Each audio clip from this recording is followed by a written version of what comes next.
Welcome to the Authority File, the podcast that features conversations about the life cycle of scholarly communication. I'm Bill Mickey, your host and the editorial director at Choice. In this series, which is brought to you with generous support from SAGE, we're going to be talking about fake news and its impact on science and democracy. This one goes out to all the fans of InfoLit and, well, critical thinking. It seems like it wasn't that long ago that many of us were even barely aware that we were developing our critical thinking skills while we're in college. Now, critical thinking has become a more voluntary exercise, a skill that we suddenly appreciate having, and one, it seems, that might just save democracy itself. And those of you who are currently in college are receiving very intentional, purposeful instruction around critical thinking. Is this focus because of digital technology, business practices from mainstream and fringe media outlets, the breakdown of political norms, or all of the above and then some? Joining me to answer these questions in this four-part series are Dan Chibnall and Nick Anstead. Dan is a STEM librarian and associate professor of librarianship at Drake University, and Nick is an associate professor in the Department of Media and Communications at the London School of Economics and Political Science. Both guests teach and write about misinformation and fake news in STEM and the social sciences. In this second episode of the series, we talk about how the information landscape has evolved in ways that both amplify fake news and combat it.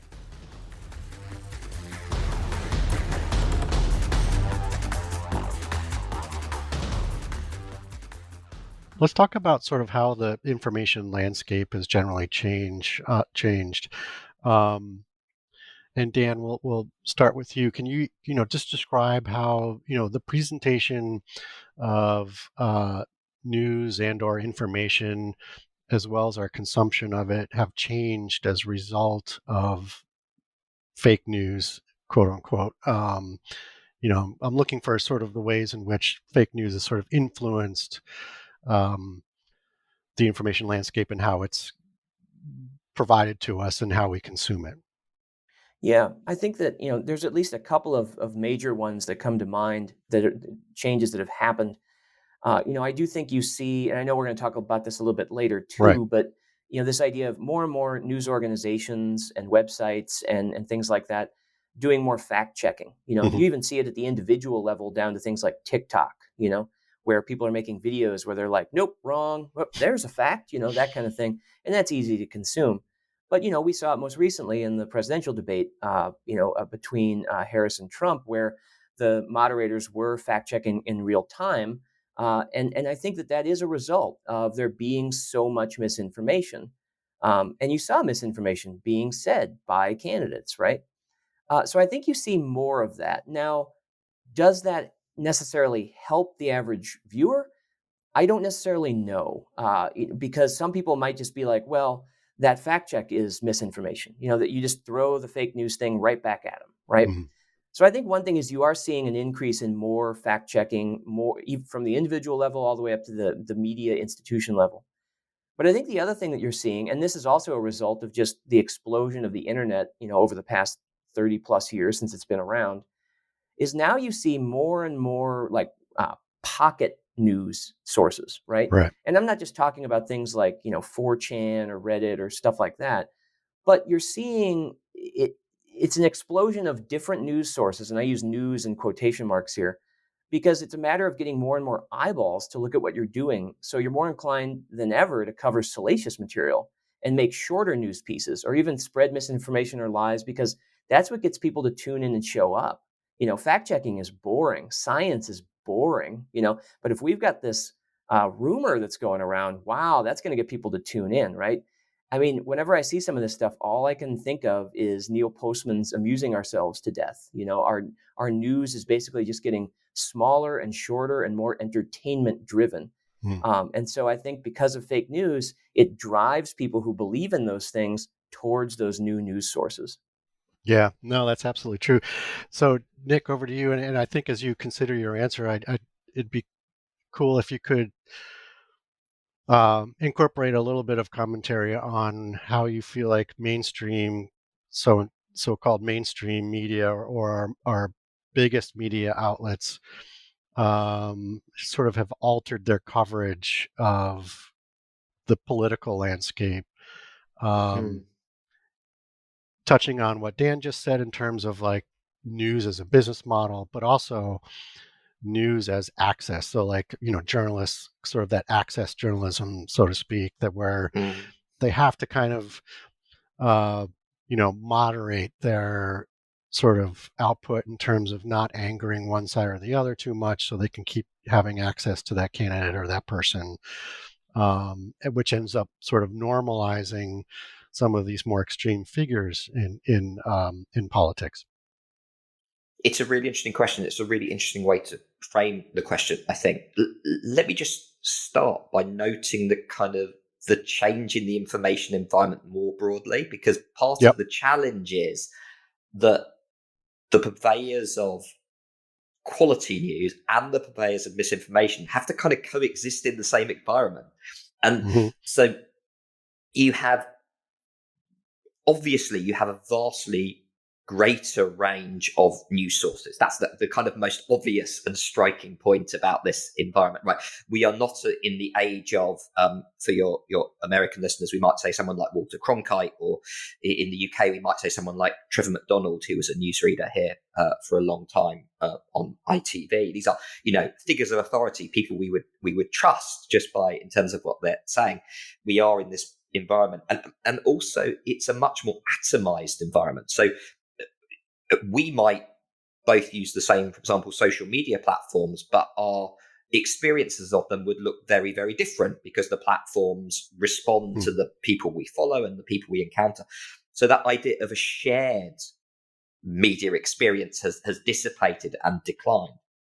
And then the other thing I would just sort of mention is it's a highly networked environment. So the way in which information flows around it is to do with the connections we make, the people we follow, the people we know, and this puts certain pressures on traditional media organizations. So I suppose the most obvious of these is financial. There are, in terms of advertising, they have newer types of rivals. So a really obvious one, right? Companies like Google and Facebook are big advertising companies. That's what they do. But obviously that takes away from the potential advertising revenue of traditional media providers. And one thing that's really disturbing about the media environment now is that a lot of quality news providers have found that the best way they can survive in that environment is to move to a subscription model. But this, of course, puts quality news behind a paywall. And this means if you don't have these subscriptions, what kind of news are you going to have access to? What kind of news are you going to see? Well, you might see things like the BBC, and obviously there are news providers that provide accessible quality news, but it also means you're more likely to be seeing some of this lower quality or indeed inaccurate content.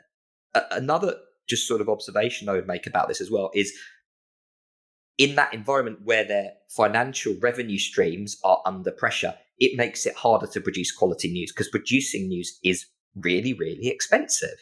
And Right.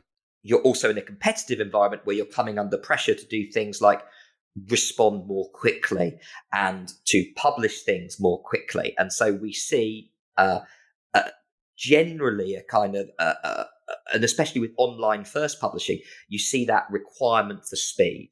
And then the other thing that I think is really challenging for traditional media providers, and I think this really gets to the heart of your question about how do they exist in this environment and what are the things that are pushing them, is their news content is numericized in a way it hasn't been previously. In other words, they can see exactly which content is popular, and that puts certain pressures on them. And political communication scholars have been writing about this for a long time. So the idea that politics is entertainment may be an emphasis on the less important elements of politics versus the more sensational elements of politics. But now potentially you've actually got a metric that encourages news providers to focus on those things, and that has a cost, because it means certain things are then less likely to be covered or to appear on people's feeds or on people's on the front pages of these news organizations. So everyone is existing in this highly big data driven, number driven environment, and that has consequences for the types of news we're seeing.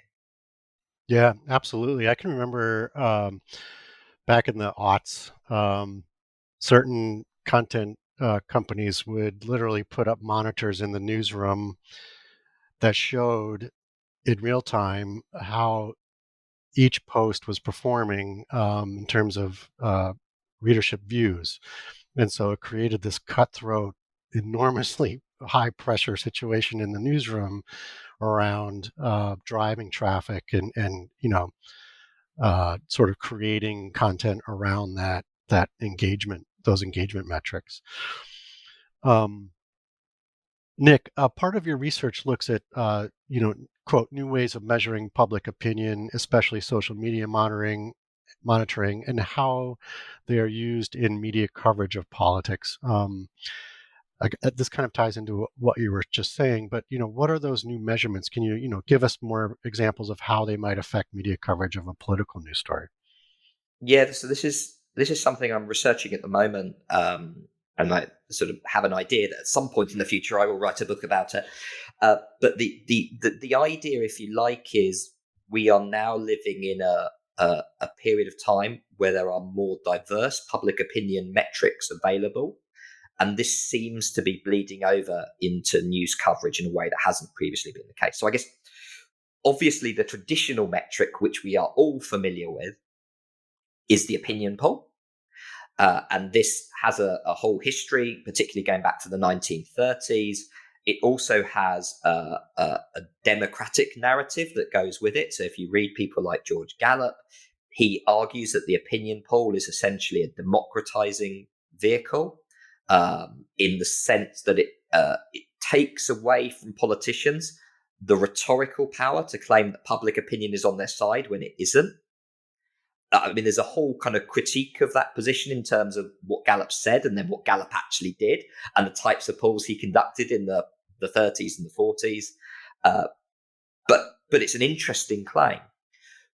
But what we now find, and what I think we're noticing, is you've got a much wider range of public opinion metrics that are being used in media coverage. So let me mention a few of those. So one, which I have written about, as you mentioned in your question, is social media metrics. So sometimes this is social media being used as a form of vox pop. It might be references to trending topics online. It might even be what we would call big data analysis, where you're literally taking millions of items and saying X percentage of people are talking about this, Y percentage of people are of this opinion. But there's other things going on as well. So something that's very prominent in recent elections in both the UK and the US is the writing up of focus groups. So focus groups as a recorded method to understand public opinion. So you're seeing a qualitative dimension to public opinion measurement or public opinion reporting that we haven't seen previously. And then the other thing I think that's really interesting, and there's a logical reason for this, which is what actually happened in the United States in 2016 particularly, but has happened at other times in the UK, is there's a sort of slight myth that in 2016, the polling of the election wasn't very good. Actually, the national polling was pretty accurate. It was statistically correct in terms of the national vote share. What was bad was the state level polling. And obviously that matters in terms of the electoral college and the outcome of the election. So what you're seeing are better attempts to think about how to understand public opinion and how it's filtered through institutional systems. So one way in which this is happening, particularly in the UK, is what's called MRP polling. So this is where you use a different methodology, but then you have a big sample, but then you overlay it with census data and you try and predict at the individual constituency level what the results will be. And so you're seeing something which recognizes that public opinion isn't necessarily about simple percentages. It's about what happens when you put those numbers through a complex institutional system. And this is quite different from a sort of simple national poll. So we're seeing these developments in lots of different ways where public opinion is being measured in different ways. Prediction is being attempted in different ways. And it's just a much more diverse environment. The caveat comes with this is, are journalists good at explaining those methodological complexities to the public? And the answer is, of course, they're not. Yeah. And so let me give you the example of a focus group. Right. So in a focus group, which is a qualitative method, but it's really common for a journalist to make a quantitative statement within that reporting. So all the people in the group thought this, half the people in the group thought this. This is clearly not how that method should be used or how that method should be reported. And so there are real dangers. If you like, the way I sort of think about it is we're now in a post-Gallupian age in terms of our methods for understanding public opinion, but we are still very much in the Gallupian age in terms of how we discuss those ideas and those metrics and express that to the general public. Yeah, that's excellent points.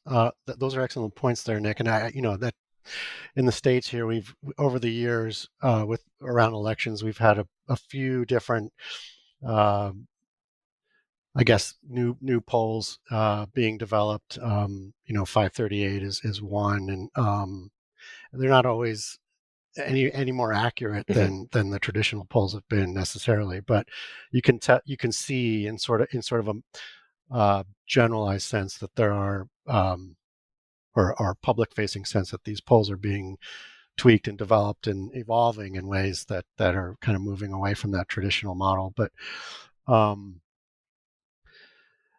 yeah, and as well as, I totally agree on the sort of journalistic skill level needed to interpret polls. You've seen over the last 10 years the need for data journalists. Our data journalism is a new kind of role in media, and it's I think it probably still needs some more skills development there in general. But Dan, just kind of coming over to you to talk about the role of scholarly communication, particularly in the STEM fields, to educate the public on, the everyday applications of scientific research. Is this a responsibility that goes beyond, fixes like layperson abstracts or researchers using social media to communicate new data? Yeah, it's sort of, there's a number of issues. First of all, there's the problem that science has so often been viewed as complex, academic, elite, amorphous. It's not something that you read about or hear about every day, right? And when we do read about it or hear about it, it's either one of like two things, and it's like a blurb, and it's like, an asteroid is passing by Earth. Scientists say it will not hit us, but it's still passing by. Like, if I had a nickel for every time I've seen one of these headlines, and it's like, folks, this isn't really news, right? This isn't a thing. Or there's what I call the neat problem of science, where science reports on something where they're like, scientists have discovered, a new pygmy marmoset. And then they show a cute photo of it on CNN, and people are like, oh, neat. And then they move on to some other story. Yeah, that's science, right? But it's not really doing anything for the public, right? And so, science doesn't have to be thrown into these different, like, really complicated or just cutesy little blurbs, right? Scholarly communication plays a huge role here, but you have to find the right science communicators, what I'll refer to as SciCommers, just because that's the lingo. Mm-hmm. Not every biology or epidemiological scholar is going to be a good translator of science into what I call outgroup language. So, most people in their disciplines, I do it, Nick does it, scientists do it, speak an in-group language. We use acronyms, all kinds of things that only really people in our areas understand or get a hold of. The problem is that scientists often go on the news, or they, especially again, like during the pandemic, you can't put people up there who understand everything about a virus and then expect them to educate half the planet about it in 2 minutes. That doesn't work that way, right? So what we need to do is we need to build confidence in individuals and groups locally, especially, to support science and how it fits into their communities. Like, one of the things that we spend a lot of time on in my communicating science course is this idea of bringing science into people's neighborhoods and to their doorsteps. In other words, climate change is a very difficult thing to talk about, right? It's a political issue. It's an everything issue, right? Most people don't want to do anything with it because it's so big, it's so complicated, right? So what you need to do is you need to make it local. You need to help people understand, how is climate change affecting those new weeds that are growing in your backyard? Why is the river near your house running dry so often? Why are the fields just west of you that used to have soybeans and corn in them are now dry and full of dust, right? That's how you get people to pay attention. And that's how you get people to start to think, is there something I can do or something I can be a part of to then educate others about this, right? So fortunately, there are more and more SciCommers out there than we've ever had before. And these people are very good at moving science from in-group language to out-group language, providing examples, right? We saw some of this successfully during the pandemic. And we also saw it fail spectacularly, where the powers that be thought, oh, we'll put out this CDC person or we'll put out this NIH person and they'll tell everybody. That doesn't always work, right? Because there's also a political orientation, quote unquote. So we need people like, Ed Yong or Catherine Hayhoe or Hope Jarin. These are just three of many science communicators that can help the public understand this stuff. Social media can be a component of that, but it's algorithmically driven. Not everybody's on there. So you have to find other outlets for it. And, I would argue that local areas are a good place to do that. And every local community is going to have some form of science center, science advocacy groups, those kinds of things, who are going to have communicators in them to help get that problem and potential solutions out to the rest of the public. So in a way, science works best, or at least science communication works best, when it's done at a local grassroots democratic, small d, not party d, but at a small d democratic level, when you get people working on things in a community that relate to their local science. So, that's how I think scholars can be involved, working with local groups, working with science communicators, helping people understand this stuff in language and in sort of orbits of trust that make sense to them.